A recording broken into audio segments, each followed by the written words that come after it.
অত্যন্ত নিঃস্বার্থভাবে পশ্চিমবাংলার গত 15 বছরের যে বিপর্যয়, সেই জায়গা থেকে বাংলাকে বাঁচানোর জন্য, পশ্চিমবাংলার গৌরব ফিরিয়ে আনার জন্য এবং এখানকার রাষ্ট্রবাদীদেরকে বাঁচানোর জন্য, বিশেষ করে মা, বোন, দিদি, কন্যা, তাদের সুরক্ষিত করার জন্য তিনি নিরলস চেষ্টা করেছেন।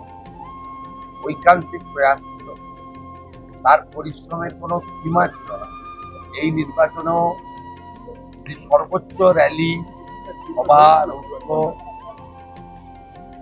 এমনকি নির্বাচনের আগে প্রায় 8-10 মাস ধরে তিনি ইন্দোর মিছিল করেছেন।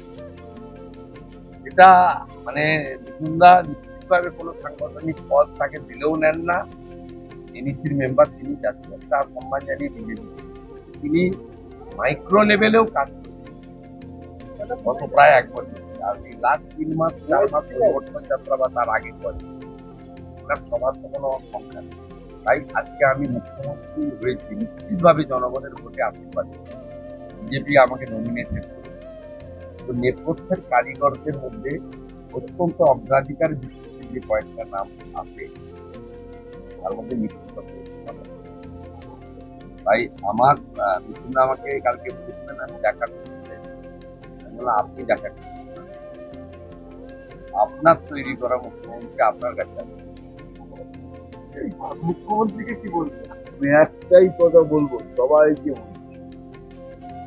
এর থেকে ভালো মুখ্যমন্ত্রী পশ্চিমবঙ্গে যে মুহূর্তে উনি শপথ নিয়েছেন তারপর থেকে কাজ করছে।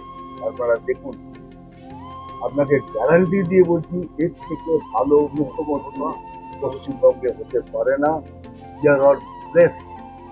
আমরা শুভেন্দু অধিকারী সাহেবকে মুখ্যমন্ত্রী হিসাবে, আগের দিনে কি হবে সেটাও দেখুন।